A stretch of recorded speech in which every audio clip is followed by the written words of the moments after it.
Nas últimas semanas, o trigo tem subido e isso faz com que o preço do pãozinho francês, do pãozinho carioca, ou então do pão d'água, como você preferir chamar, tenha se alterado novamente. A Thea Morel vai explicar para a gente essa história. Thea, você já deve ter tomado seu cafezinho da manhã, né, com um pãozinho quente hoje, mas a gente quer saber, você que está aí numa padaria, como é que está o preço do pãozinho? Teve alteração? Esse preço ainda vai ser alterado? Porque quando o trigo sobe, uma série de outros produtos sobem, é claro que o que a gente sente mais é o nosso pãozinho de cada dia, não é isso, Thea?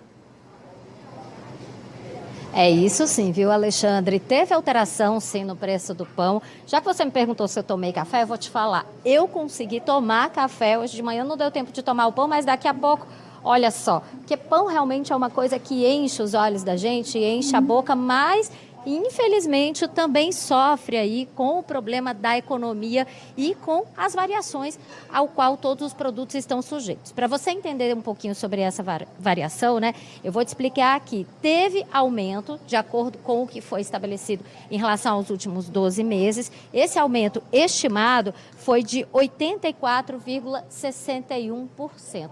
E foi, inclusive, muito maior do que se a gente considerar o mesmo período de média dos 12 meses em 2019, que vai até outubro, setembro de 2019, quando esse aumento foi apenas de 44,62%.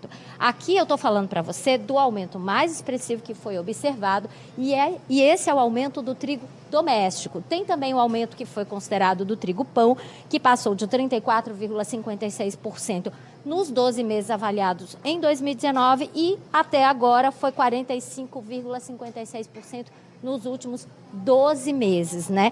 E tem também a farinha comum, que é muito utilizada na produção do nosso pão, que 19,55 foi o aumento considerado em 2019 e foi 19,95 considerado nos últimos 12 meses. Você observa que se a gente considerar todas essas variações, realmente o preço do trigo, da farinha, que é a matéria-prima do pão, foi aumentado e isso, claro, deve ter um impacto no bolso do consumidor e é por isso que a gente está aqui com o Alex Martins, que é o presidente da Rede Pão e também é o vice-presidente do Sindipam. Alex, já vamos começar perguntando, eu falei aqui dessas variações, dos aumentos, mas o que isso incide no bolso realmente do consumidor, do cliente final? Bom dia. Bom dia. Na realidade, o grande problema do aumento do trigo, ele gira em torno do dólar, né? Os sucessivos aumentos de dólar, ele acarreta realmente a grandes aumentos do trigo. E isso não tem, infelizmente, como o empresário ele segurar esses aumentos. Ele tem que repassar. Infelizmente, a gente não consegue repassar esse montante todo, essa porcentagem toda.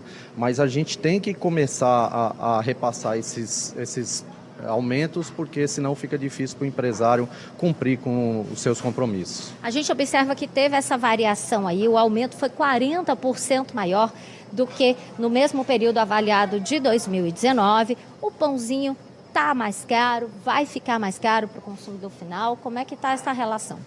Olha, infelizmente a Argentina ela não está vendendo mais trigo para o Brasil.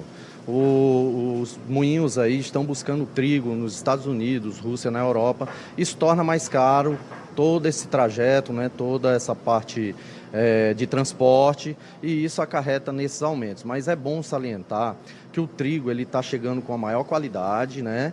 E os pãezinhos aqui, por exemplo, hoje nós temos aqui uma mesa no qual a gente pode mostrar a variedade do pão. Grande parte dela aqui é de fermentação natural. Hoje as padarias estão trabalhando com fermentação natural, estão dando mais qualidade, mais benefício aos clientes.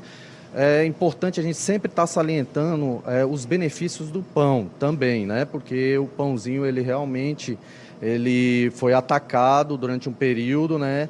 E a gente precisa salientar os benefícios de uma fermentação natural que beneficia a digestão, né? Que fácil manuseio. Então, assim, eu ouvi falar muito antigamente, o pessoal dizia de padaria que o futuro da padaria estava no passado.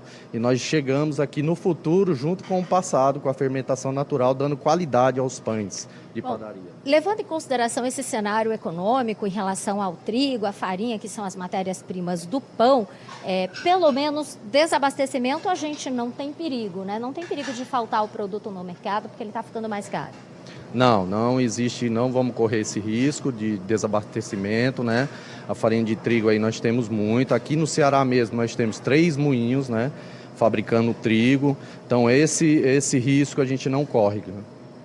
Então, o consumidor pode ficar tranquilo. Agora, o fato é que realmente você só precisa se programar melhor para consumir aquele pãozinho de cada dia, porque afinal de contas, o pão não é o único vilão que a gente tem na cesta básica, não é o único vilão que a gente tem no setor de alimentação. Infelizmente, com essa alta do dólar, como o Alex Martins explicou, muitos outros alimentos também estão sofrendo esse impacto e o jeito é só a gente se reprogramar, assim como os empresários também, para que o produto não falte na mesa de ninguém. Alexandre. Ok, Té, muito obrigado. Todo mundo aqui no estúdio aqui com água na boca, aí, com tantos pães bonitos, todo mundo aqui, muita gente chegou aqui de madrugada e não tomou café da manhã, tá todo mundo aqui salivando com esses pães, viu? Eu tenho certeza que muita gente em casa também. Agora são 7h54, vou falar de outro